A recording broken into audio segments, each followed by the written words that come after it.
thanks for joining us here at the Scramble. I'm Tommy Laren. Well, they say sticks and stones can break your bones, but words can never hurt you.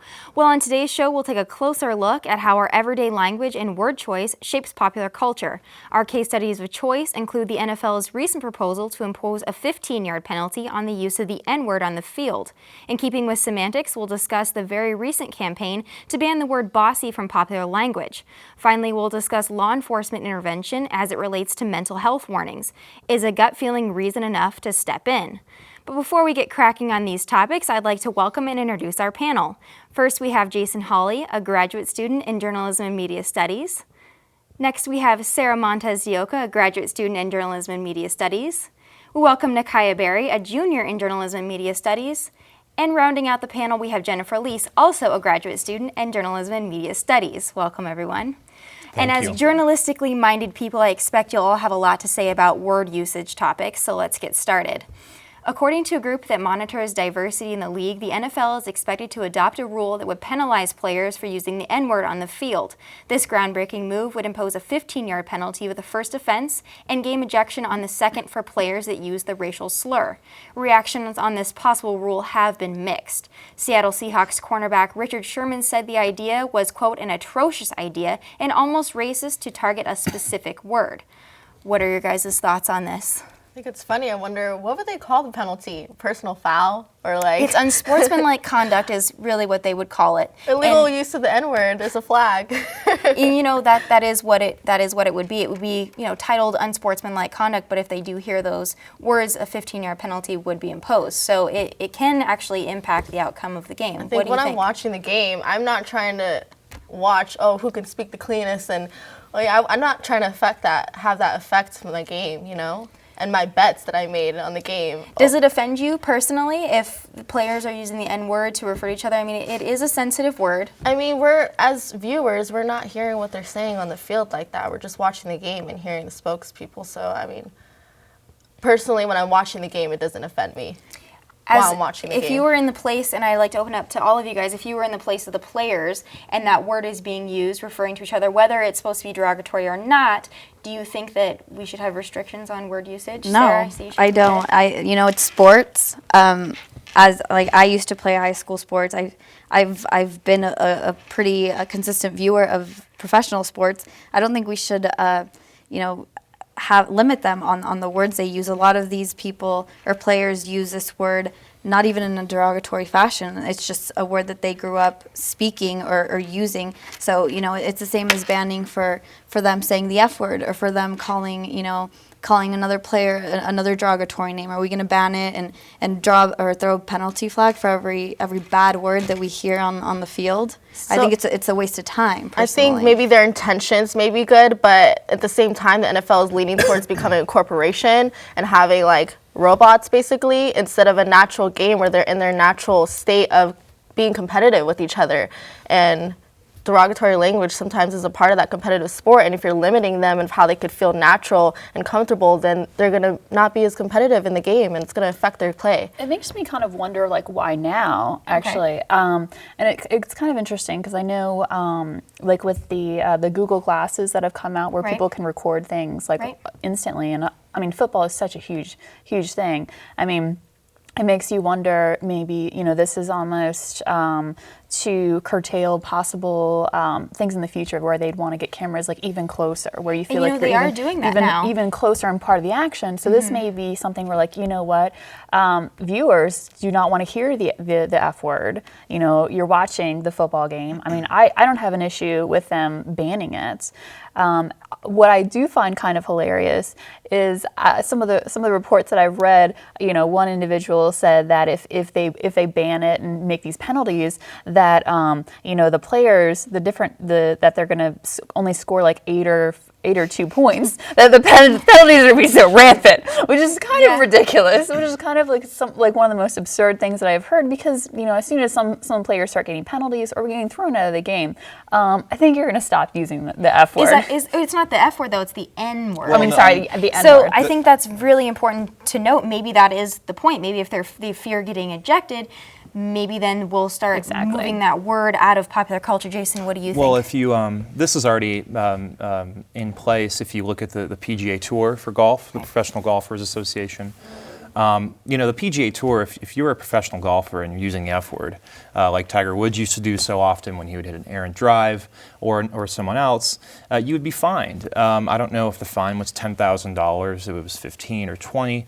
Of course, every shot, you know, on the PGA Tour now is probably around $50,000 to $100,000 in competition. So it's already in order there. It's not particularly too effective, but I do think that the NFL, in regards to wanting to impose this action in regards to actually affecting their yards and their position on the field, is perhaps just a reflection of the you know, the increasingly corporate culture of the NFL and the sense that the NFL is perhaps run by those who are Anglo-Saxon, who are whites. I mean, whites in general don't like to hear the N-word used amongst African-American populations, even if it's not in a derogatory manner. And as such, I think that this is just another reflection of the increasingly white culture that is trying to be, that is infusing itself into the NFL culture, which is increasingly corporate. You know, Jason, I'd like to ask you, did bring up golf. Is the NFL and football, is that a different environment, would you say, as opposed to something like golf? Is that a little bit more acceptable when you're on the football field playing a game? I think they're both two different. They're both two different fields.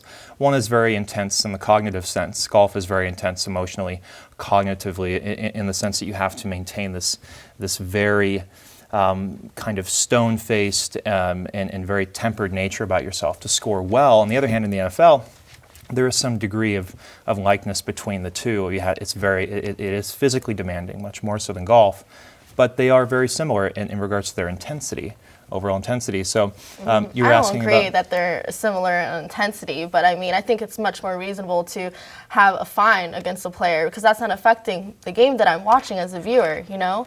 I think a penalty for going back 15 yards is ridiculous. Look, I've talked to professional golfers, I've talked to professional football players, and you know, the data I've gathered from my conversations from both sides has been probably that they are equally intense. I mean, but even if that's beside from that. It's not even intensity. It's I think what you're talking about is it's a different environment. It's on the football field, it's a little bit louder. Yeah, Right. and I've talked to professional football players, and they're like, Look at all you people with your professional football player friends. That's why we're on the Scramble. I've never heard the N-word for 5 years probably in the NFL. I've never heard the N-word being said on the football field during a game. I'm like, really? Never. Well, and if it's anything, it'll be a white person trying to get under the antagonize skin the of a other black players. person. Yeah. No, what they're saying is it's mostly black players that are saying it to other black players to antagonize But they're them saying during a game, and that's not even going and trash on. talk them during the game. So they're saying that they want to keep it in play so because football is about trash talking and it's about intimidation and pushing the buttons of the other person. Yeah, and that would so they're usually saying they want to from- keep the N-word so they can continue in that kind and antagonizing. But I mean, there's enough horrible things you can say to someone. I feel like you can And they're avoid saying using that the N-word. it's so loud and the referees have so much to worry about. They're not concerned about who's saying the N-word on the field. There's too much going on. They can't pay attention to that. But I mean, and it's going to be like, oh, but the first time right? they do hear it, and then it's like the 15, Would it make them more aware? The penalty. I guess Once you have to look once at the the camera punishments come to into make place. clear who said exactly that. Instant replay. It's too much going on. Robert Klemko's a writer for Sports Illustrated, and he said that basically the solution to this is to educate players as rookies. These players start off since high school, some even younger, especially the African Americans, to educate them on the meaning of the N-word and how really derogatory it can be and how offensive it can be. So to educate them, and then hopefully we'll have a new generation coming in that will no longer be using it as I agree that often. it's a bad word and people should be more educated about how it's a derogatory term, but that should start off the field. Why do you have to start with the NFL going about it as penalties, 15-yard penalties? It's ridiculous. Start off the field if you want to educate people. Well, that's what he was saying, going back to when they're younger, before they reach the NFL. Yeah, that's the right way to do it. I mean, the NFL would be a good example to start this movement, but the way they're going about it, it's not reasonable. But also, it's not realistic. But also, if there's sponsors tied into this, and if they are constantly want to get further and further and closer to the action, which is where football is going, and if you get closer to the point where you can maybe be able to hear, errant comments from players, I mean, sponsors would pull their money, or I mean, all kinds of issues would start happening. We're not going to hear their talk on the football field. But it really is though. They are actually starting to move in and mic players more so that people feel like they're in the action. Everything is becoming so much more interactive. I mean, that's So how I do technology see your is point. going. If You know, other like, people one- become offended too with other words, are we going to start I'm sure they penalizing have a for delay. that too? I'm sure they have Maybe. a delay. It's Is that what's next? Well, I guess we'll have to wait and see kind of what the NFL, they're expected to discuss this right now in March. That's when this is going to come up. So we'll see if they actually do impose these 15-yard penalties and see how it affects the game. But that kind of transitions us into another word choice topic. So that brings us to our next topic. What is in a word? Well, Facebook Chief Operating Officer Sheryl Sandberg says a lot more than we may think. Sandberg is leading the launch of a campaign to ban the word bossy, arguing that it is a negative put down that discourages girls from pursuing leadership roles. Sandberg says the word cultivates attitudes that progress throughout adulthood. Girls are called bossy on the playground, then other B words in the workplace. Former Secretary of State Condoleezza Rice and Girl Scouts CEO Ana Maria Chavez have also joined the effort. Now, obviously, the First Amendment prevents anyone from banning a word. Instead, this movement is more of a public service campaign. So what do you guys think? Can you legislate language even figuratively? I just think, what are we in elementary school? We're Well, I trying think to be that's concerned kind of about their bossy. I mean, it sounds like we're like name calling in elementary school. I'm not that concerned about the word. I think as women, I feel like we're not concerned about. Before I open it up to all the girls in the panel, I want to give Jason a chance to reflect on this. What do you think? Do you think it has a negative effect on young girls? Of course, I cannot speak for any young girls because I am a male, but, I'll tell you what, Sandberg's actions are perhaps the manifestation of what happens when you give an elder, perhaps hipster figure enough capital to recruit celebrities to endorse such a ridiculous campaign, and such that, really, I mean, it's the word bossy. I mean, I don't recall any of my female friends in elementary school or middle school being called bossy. They were called far worse things than bossy, believe me.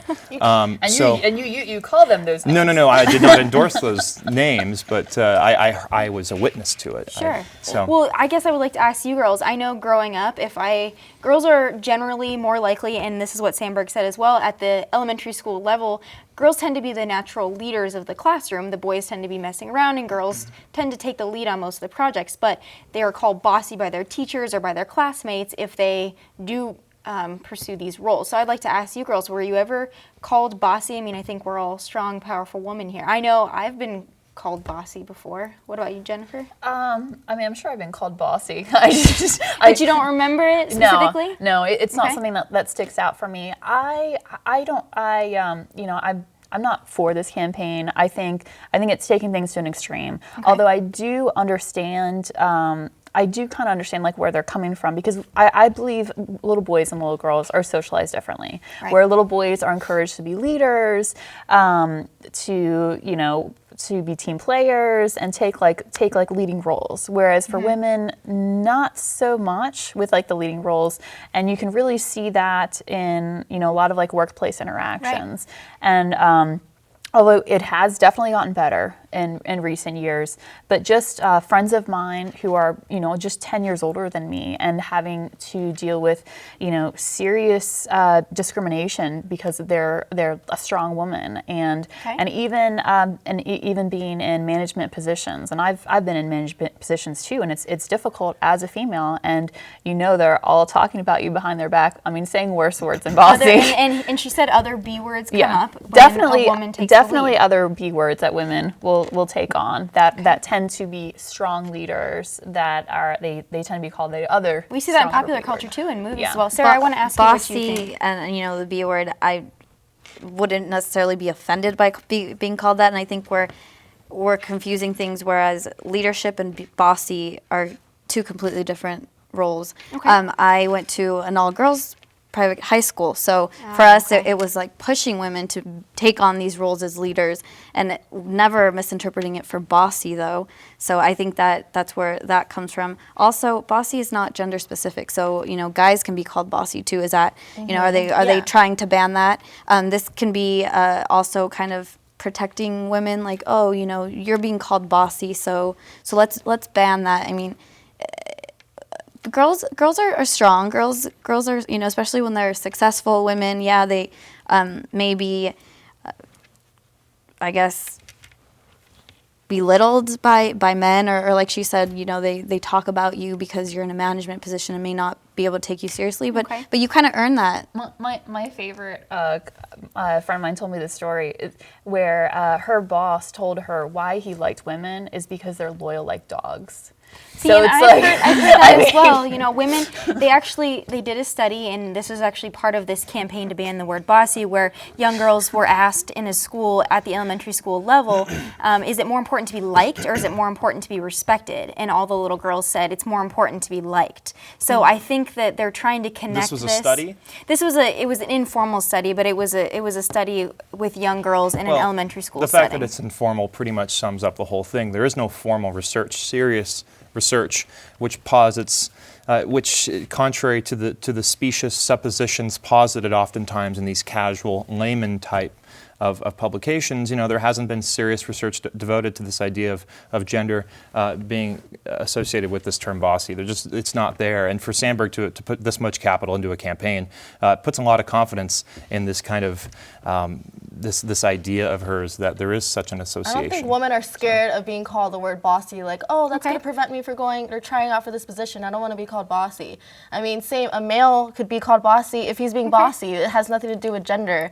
And then I think it's more of the women who are saying, like, calling each other bossy or the B word. It's not a man calling woman, oh, she's... When you do get to a certain supervisor level and you get so much worse, like, feedback in so many issues, it may discourage... You have to change your leadership style I'm saying it has nothing to do with... No. When it has everything to do with your gender, it may discourage you from continuing to climb that corporate ladder. I think I was only called bossy, as growing up when I would start, being leaders of group projects and stuff. And you just have to learn as you get older to adjust your leadership skills. And I think what they said is some people are able to ignore it and others aren't. But I think we've all spoken. I think all of us think that maybe this has got good intentions behind the campaign. Whether it'll be effective or not, we'll have to wait and see how many more celebrities get behind it. I never think censorship is a good intention, so I would disagree. And I'll with give you Limiting individual speech. I'll give you the last word on that, Jason, and we're going to take a quick break, but we'll be right back to talk about Florida.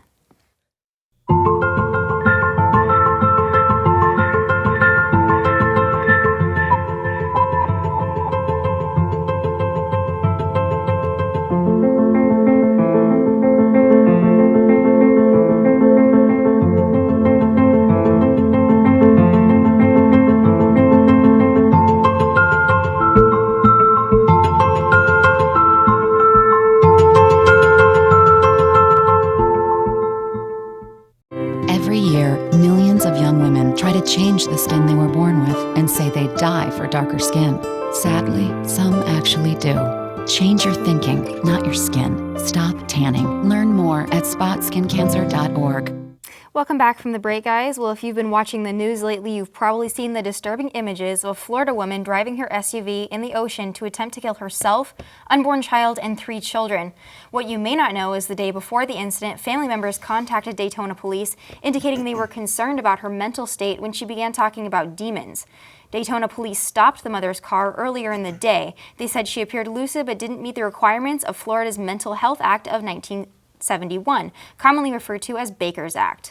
The law allows involuntary institutionalization and examination of an individual who shows evidence of being a harm to self or others. What do you guys think? Should police be allowed to step in after warning tips? Jason, I'll start with you.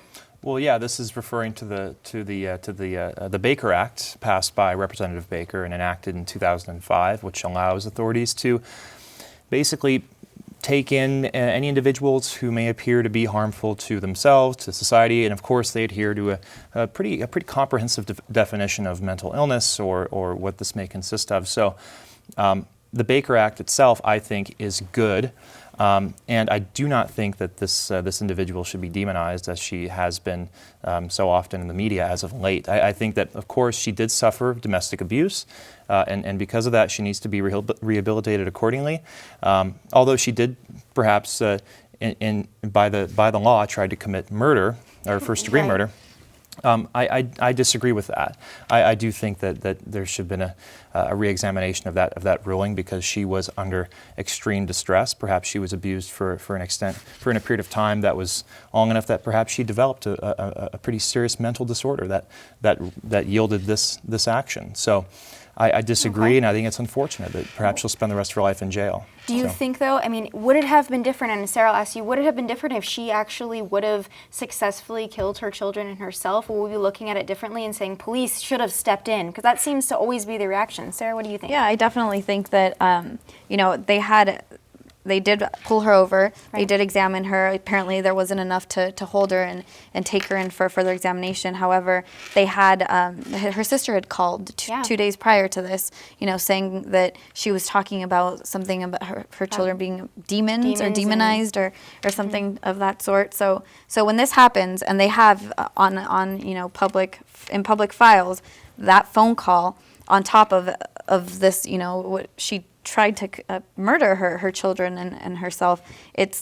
I think they should have stepped in before. You know, you're right. They can't go back and say, oh, you know, it was too late, because fortunately, you know, they all survived. But at this point, they should now kind of reconsider the Baker Act and see how far they really can take them into examination before they can actually say, okay, then either they are mentally ill or not. And Nakai, I want to ask you, is a gut feeling enough? If the police feel, whether they meet the requirements or not, if they have a gut feeling that something's going to go wrong, should they be able to take this person? Gut feeling is not right, but at the same time, how else are you going to be able to measure that? They have to come up with better requirements and being able to measure this person is in serious, you know, has a serious issue. But I mean, if you're mental, then obviously you're going to be able to trick people easily.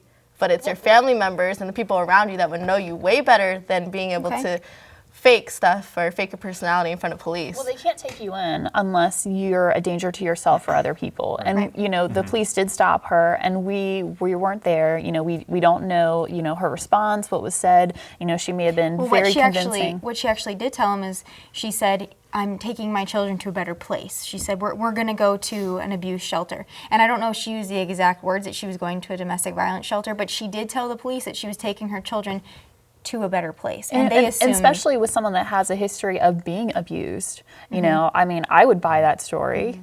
So, I mean, I feel like we can't necessarily fault the police at this. We're very, very fortunate that the bystander was there, that heard the children screaming. Because I saw the video where they were driving by, you know, while the car was still like pretty much on the sand, and the children are screaming, and then it runs out. Because by the time they got the rest of the children out, the car was like really being taken by the surf.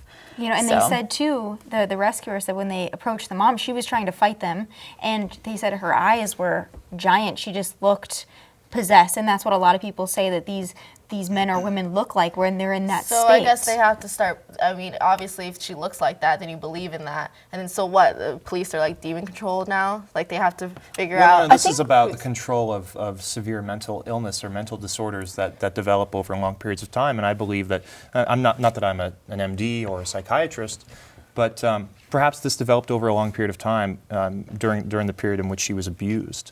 And maybe it was, you know, that during the time that the police did pull her over, she was fine. I mean, like Jenny said, we weren't there. We don't know her answers. Nothing was recorded, so there we don't know. needs to be more strict rules on figuring out how to figure out and measure if someone's fine or not. And this is the last thing I really want to ask is, we know that the police, the amount of discretion is still up for debate, but is the fact that the family called, does that change the situation here? The family should have been more does. involved. Yes. The family should have actually been monitoring her in her state.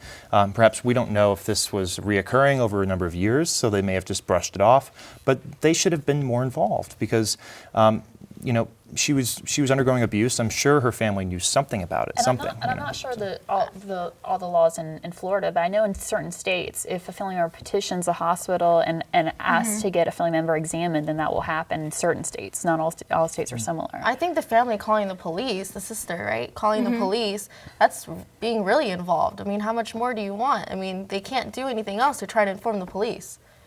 Do we think that this situation would be viewed differently if it was successful, if she did, in fact, murder her children? We'll be looking at this We would in a be different looking way. at it a lot more seriously, of course. Well, it's serious regardless, but this is an issue of mental health and how a bureaucracy deals with mentally ill individuals. And I think just as they were marginalized in the late 19th century, and perhaps before that, they are indeed marginalized today, both by the mass media and by authorities. And plus, even in Nevada, we have a serious problem with hospitals being overloaded and not enough capacity, where people needing emergency care for scrapes, broken bones, whatnot, are not being treated as fast because beds aren't available, because they're full by people that are having that are taken in for mental health issues. So I mean, it's not like we have all these extra beds, you know, and I'm sure other states are dealing with the same kind of problems. I think the fact that her sister called and that she had being abused, she had that on her record, then I think that should definitely alarm the police that people who are abused are more prone to having a mental health issue. And that should have been the clues that she's not okay. I don't think necessarily. You can't link is those that a two dangerous step? together. Sarah, I want to give you the last word on You this. can't say someone that's been a victim of something They're and more then they're more likely to kill themselves or their family. You can't make that jump. Having that on the record, you can't make that jump. is an alarm. No, that's as if going back and saying, okay, anyone that's been like raped or victimized, let's flag their records because they may be a danger to themselves or society. It's like if your sister calls after that, well, I mean, you've That had could have on been your a red record. flag, the fact that Yeah. her sister called. However, going back to having a history of domestic abuse, you can't jump the gun and say that. Well, guys, causing fortunately, her children are safe, so we could just rest easy in that, and we hope that these instances don't happen again, and that's all we can hope for. But that's all the time we have for today. So now you know what we think. Let us know what you think. Share your opinions or any ideas or topics you'd like us to scramble about to thescramble.unlv@gmail.com. You can also catch full episodes of The Scramble at UNLV.TV. For all of us here at The Scramble, thanks for joining us, and we hope to see you next time.